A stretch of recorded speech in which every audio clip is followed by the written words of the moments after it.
Good morning. Hey, welcome. We're back. We are back. You are back. I'm back. Perfect. So today is a momentous date. It is the birthday of the Scottish national poet Robert Burns, Oh, yeah. which I tend to commemorate every year because of my Scottish ancestry and because I like poetry. Burns was born in 1759, and he's the most famous poet from Scotland. He's a very famous poet, period. He's most famously known for, by most people, he wrote the poem Auld Lang Syne, which was then set to a sort of drinking song, and it's the song everybody sings now on New Year's Eve. Should old acquaintance be forgot? Well, that was a poem that he wrote many, many years ago. He had a troubled life. He only lived to be 37, but he wrote a lot of poems in that time, and he was quite a fellow from what I've read. Here's a picture of him. Oh, yeah. He looks like my nephew. My nephew Eric. I swear to God, this looks just like him. But anyway. But you said there's a dish that commemorates that. Yes, traditionally people have a lot of people with Scottish heritage in this country celebrate by having a party on his birthday, and they serve this dish. It's called haggis, and it's kind of the national dish of Scotland. It's one of those dishes that came about because all those ingredients would have been ready at hand. It's usually made with oatmeal is the primary filling for it, along with usually some kind of offal, onions, spices. Mixed offal, which is super healthy, by the way, and we're going to talk about this. And they would use suet to bind it a little bit, and then it's all put into a... Suet is a fat. It's rendered beef fat. Yeah. And then they would put it into the casing is traditionally the sheep's stomach or a calf's stomach, but usually a sheep. So again, these were all things that they would have had available that would have cost them virtually nothing because you would have had this stuff available. And oats are funny because, in England, they say that oats are in England, they feed it to the horses, and in Scotland, they feed it to the people, which is kind of mean, but... Oat is not bad. It's actually a good, it's a really good cereal. Yeah, I love oats. I love oatmeal. I love a lot of good stuff. It has products.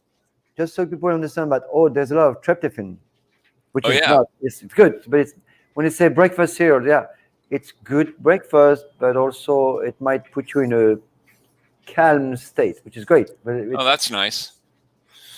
Yeah, so Robert Burns, I traditionally lift a glass of single malt scotch on this day, but might just be a beer tonight. I'm doing that right now. Oh, good.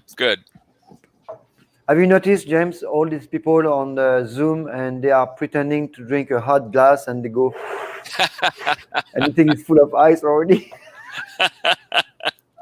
Yeah. Isn't it funny, people? Yeah, as long as you have it in a Pete's cup, no one will know. Okay. So we have a bunch of questions today that I've pulled. So have you noticed my new sweatshirt that my brother designed? Oh, it's very handsome. It's pretty cool, huh? What's the oh, I see. Cooking on. Oh, I see. Those are all kitchen implements and very nice. I like the color a lot. I like that color blue. Yeah, well, there's many colors going, but it's cool. So we sell them on our website, but this is my brother designed it. It's a really cool t-shirt, beautiful t-shirt. Good job. Very nice. Very nice. He's a clever fellow. No, he's a good designer. Yeah. He's designed jewelry too. Yep. All kinds of stuff. So I have a bunch of questions that I've pulled together from student exit questionnaires that they've had a chance to, what would you want to ask the chef? Some of them I have to wonder, if you had one question to ask the chef, and then I see some of the questions and I think, really, that's what you want to know? But who are we to judge? So I'm going to go through some of these. The first one is, there were two questions, and I kind of put them together because I think they sort of go together. And the first one is, if you could go back and change your vocation, would you? I thought you say if you go back and change your vocabulary. Yeah, well, that too. When I first read it, I thought it meant if you could go back and change your vacation, what would you do? And I thought, yeah, maybe I'd go to the beach this time. So people understand we're both illiterate, right? Sorry, I had to make that noise stop. There was a noise going on. Do you think people are going to understand we're both illiterate? We can't even. So in order to answer a question, it's going to be very difficult, right? Because yeah, right. We can't even read the question. So if you could go back and change your vocation or your profession, would you? And then the other question that I kind of tied to it was cooking for a living. Do you still love to cook? Assuming that your answer to the first question is yes. Right. Yes. So if you could go back and change everything, would you do a different profession? No. I've tried. So that's the thing. I've tried many times. I've done many things, and I always went back to the kitchen. It's really what I feel the most comfortable and the most fulfilling. And James, remember we talked about that a long time ago as what is the goal in life? What is the ultimate goal? When you have money, what is it? Remember we talked about traveling, right? Eating well, having your family. Okay, great.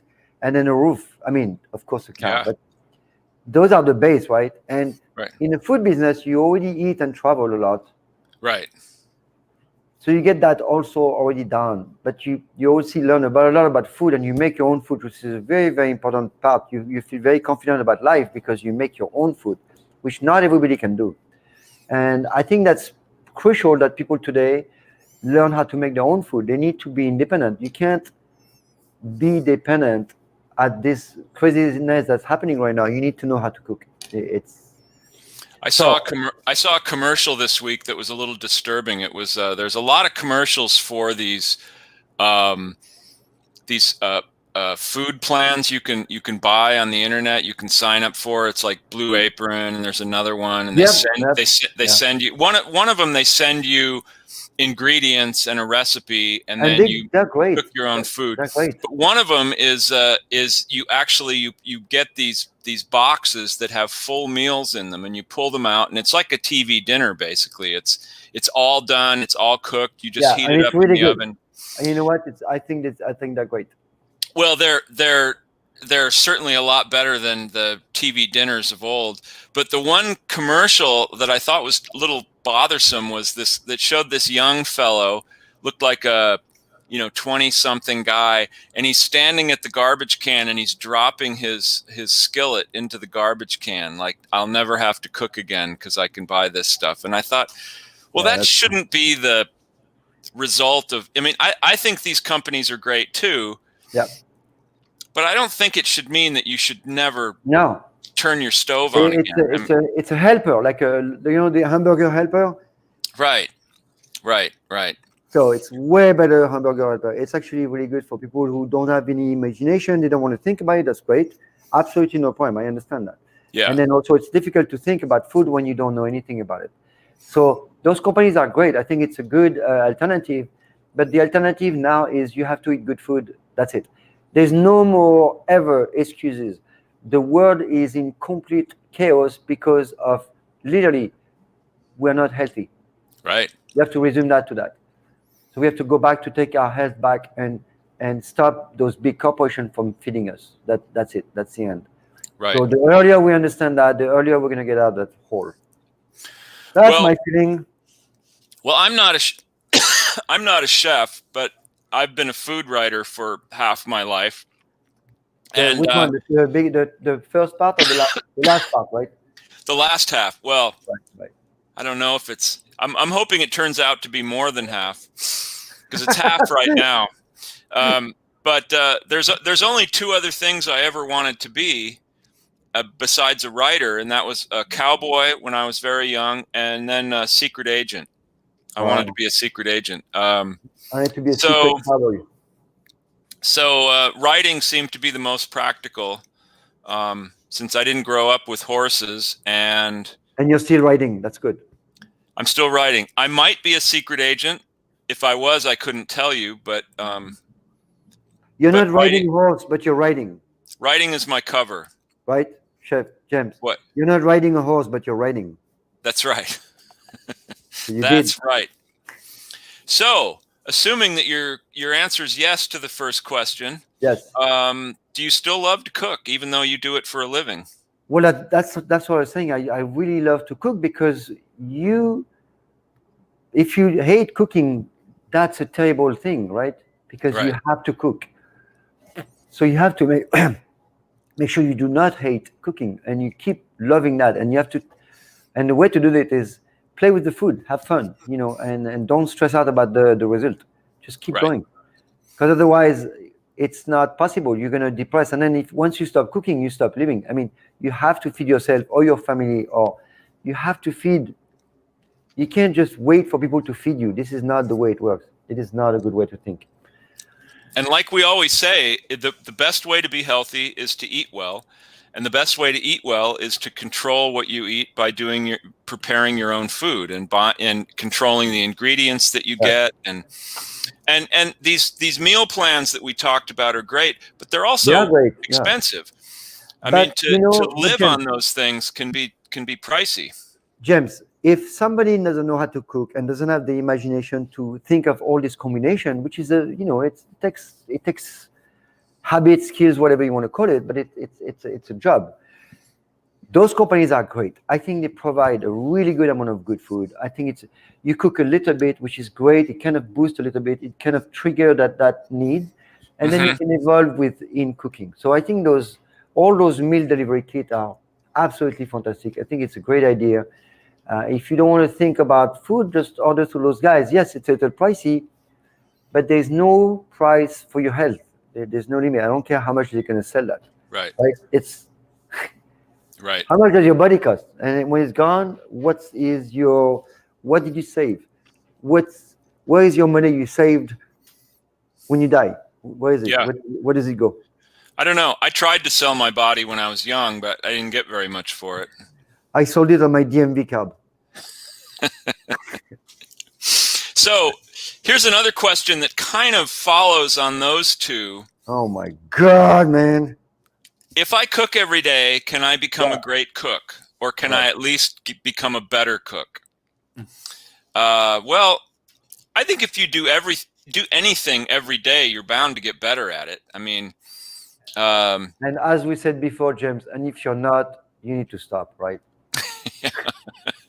Well, but the first part of the question, can I become a great cook? I mean, I think anybody can learn to cook, just like anybody can learn to play the guitar. But are you going to become a great guitar player? It depends. It depends on how musical you are, how much time you put into it. But if you do it every day, you're definitely going to get better. Right. If you play your guitar every single day for half an hour, you're going to get better. And I think the same is true with cooking. You're just going to get more comfortable with it. Will you become a great cook? I think if you really want to be a great cook, you probably will, because you'll work at it. And let's say that to become a great cook, it's much easier than become a great guitarist. Yes. Right? Yeah, probably. So if you do that, if you practice every day. So the word practice to make perfect, I don't believe that's true. It's practice good. Yeah. Because if you practice something, if you practice a mistake, I don't see the point at the end.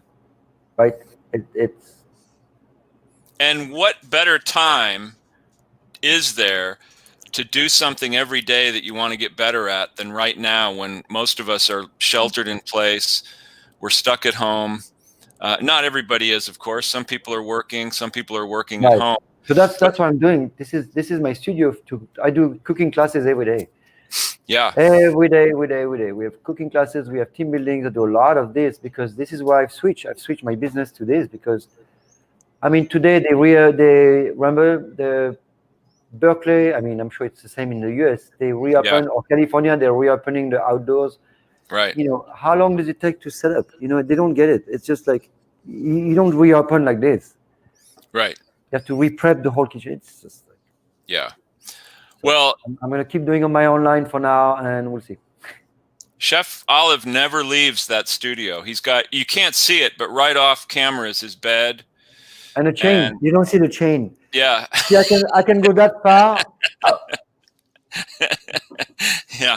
Well, it keeps him off the streets, and that's all we're worried about.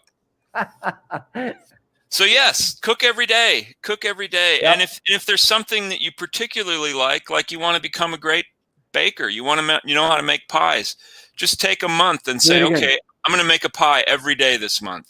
And you know what? By the end of the month, you're going to be making fantastic pies. I guarantee it. And you have too many pies at the end of the month. And you'll probably be, probably have gained 20 pounds, but that's all right. We don't judge. We do a little bit. We do offline, just so you know. Right. We don't judge online. We offline. We'll have a lot of fun with you guys. That's right. So I have another question here. This is something that was part of my childhood, but the person said, I grew up with Betty Crocker. Was she a real person? Oh wow, yeah. And the answer is no, she was not. But it's amazing how much has been written about her. I did some research. I found out that at one time, Fortune magazine declared that she was the second most popular woman in America after Eleanor Roosevelt. And she's not real. She's not real. She look who's back. Oh, good, Kenneth. Good morning, my friend. With his very scary kitty. She was created by a company called Washburn Crosby Company in 1921, and that company later merged with other milling companies. They brought together all these different milling companies up in Minnesota, and they became General Mills. And today that's the name of the company, is General Mills, and it's huge. And Betty's image has been revised many times over the years, usually to keep it contemporary. But she's always been the same age, so she has not aged at all, just like me.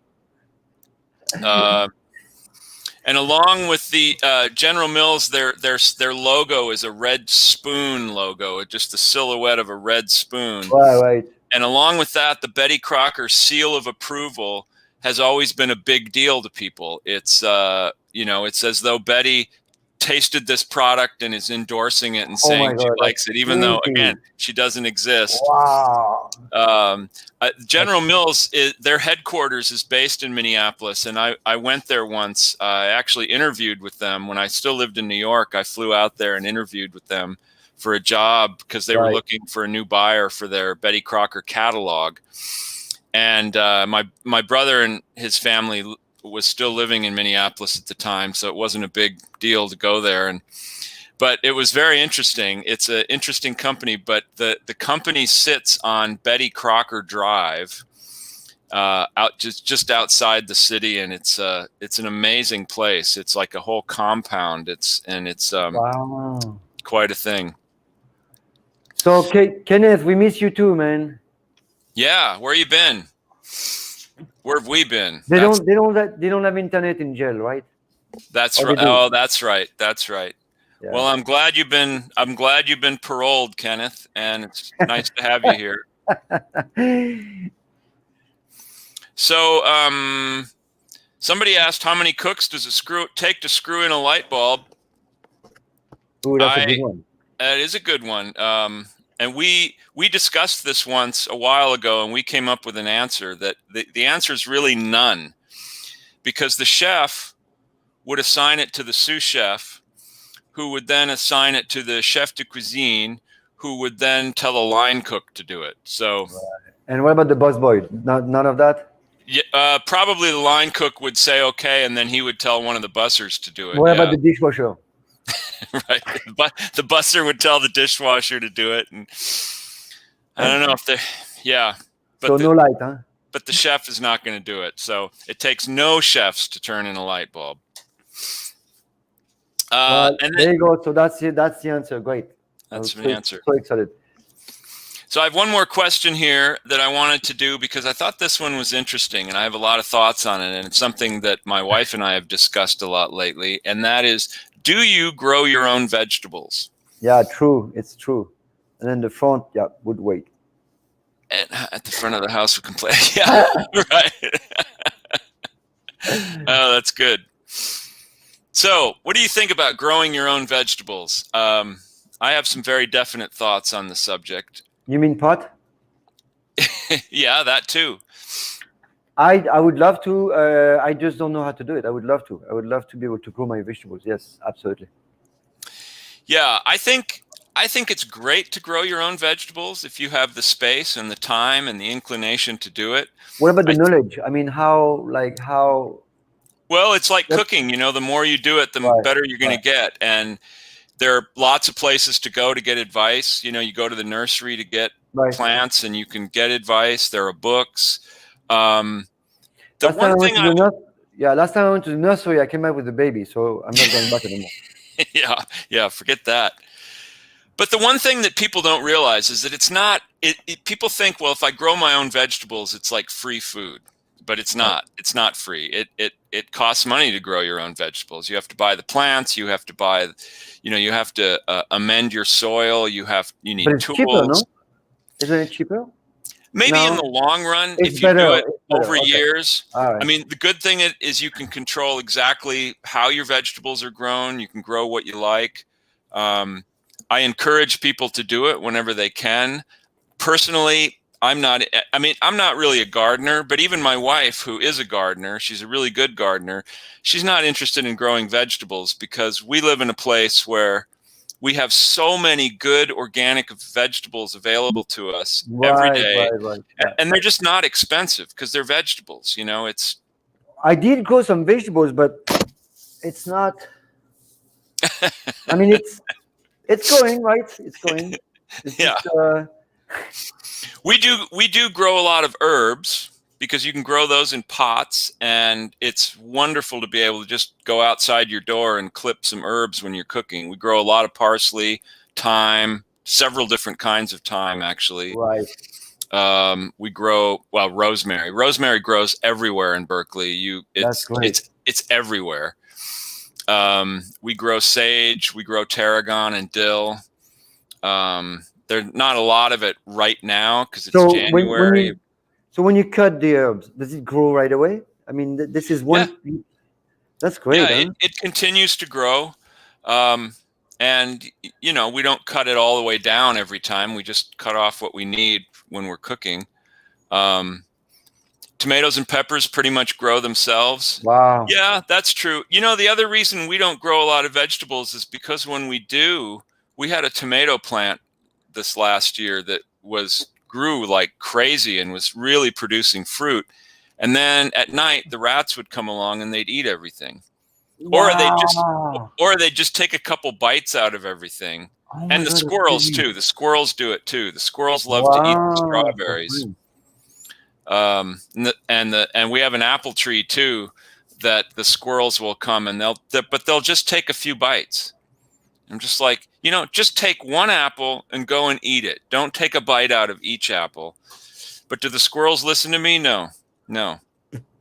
Well, you did put on your front yard tasting room, though. I mean, obviously they can read. That's right. Yeah, the squirrels are a menace because they not only do they eat the fruit, but they also dig up the pots to bury stuff in the pots. Wow. So we get this like green chicken wire and we cut it out and we put it around the base of we have a bay tree and we put chicken wire around it so the squirrels can't get in there because they just dig big holes in there. Wow. Mesh, barbed wire, force fields. Yeah. Electric fence. And grenade launcher. That's right. Flamethrower. I mean, I love the squirrels. They're a pain in the butt, but they're cute. The rats, not so much. I'm not as freaked out by rats as my spouse. I like rats better. I think rats are amazing. They are amazing. They are amazing. They're super intelligent animals. It's incredible. The Yeah. The level of smartness of these animals is pretty crazy. The only problem with rats for me, two problems with them. They tend to carry a lot of disease, especially in the city. And two, they are after your food. They're trying to get to your food. So I don't want them in the house. Doesn't bother me if they're in the garden. I know it's attached to diseases, and this is one of the reasons the plague was so prevalent in Europe in the 1500s. Yeah, it was carried out by the rats, but also you must remember that if the rats were infected, that's because the country was so shitty and disgusting and dirty. Right. When the Romans left, everything was just dumped and so terrible that the rats just conveyed. But that's not really. Anyway. Yeah, I'm sure that most city rats are a lot healthier today because I don't know. I'm just saying, like I don't know. Yeah. I don't know what's the right in the yeah. Sorry. In answer to your question, Kenny, fresh bay is great. We have a really nice little bay tree that we have in a big pot. It's pretty big now, and yeah, it's great, and it never runs out. I mean, this bay tree it's probably like 3 feet wide, and it just you couldn't cook enough to use up all the bay leaves on this tree. So it's sort of an unending supply. So.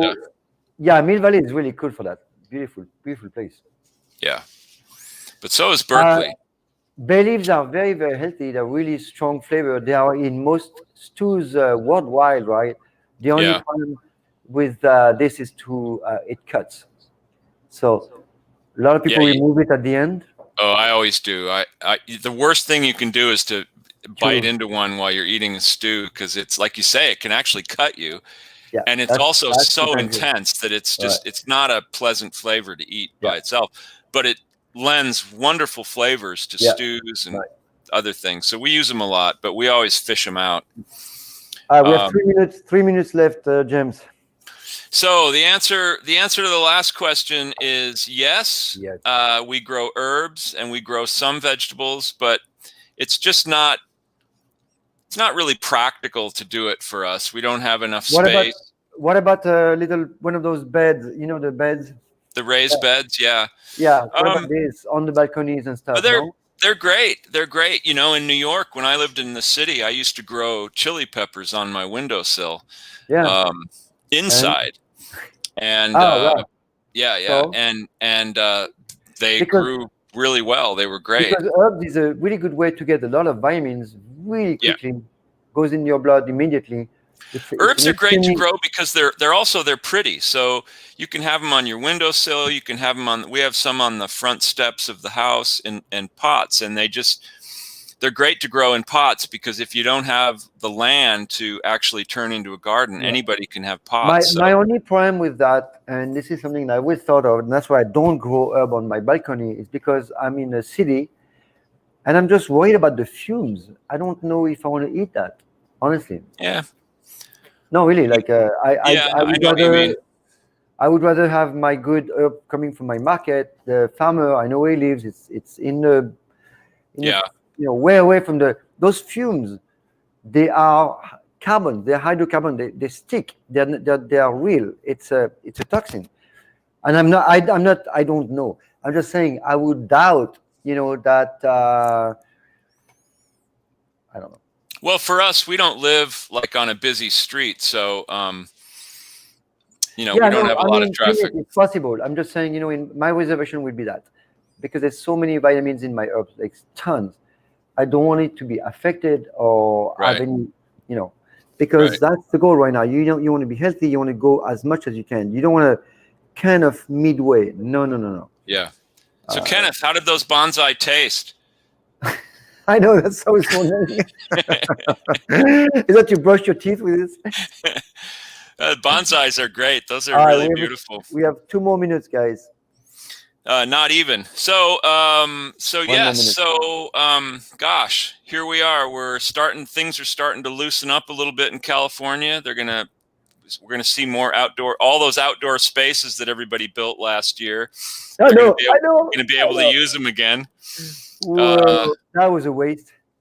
We're probably a little chewy. People. And I know, it costs a lot of money. We were talking with restaurants and they were like, well, should we invest? all right, let's throw $10,000-$20,000 and then move them to close. That was insane. That was insane. All this money. Well, I think they're still going to get a lot of use out of them because as things open Hopefully. up now, and we're coming towards spring, so it's going to get warm, and people are going to be able to sit out there. Yeah. All right, you guys. So that's all the time we have today. We enjoyed having you here. So please join us next week. We'll be back next Monday, 3:00. Yep. And we'll have more questions, maybe more answers. Who knows? Probably. Maybe we'll just have all questions one day. Maybe one day we'll just do nothing but answers, and you'll have to guess what. We'll do a mime show. How about a mime show? Yeah. So anyway, okay. Be safe. Thank you, guys. Be well, everyone. See you next week. What's happening next week? We'll be back in these very same spots. Bye, Kenny. Thanks, Kenny. Thanks for coming. Yeah. Feed that cat.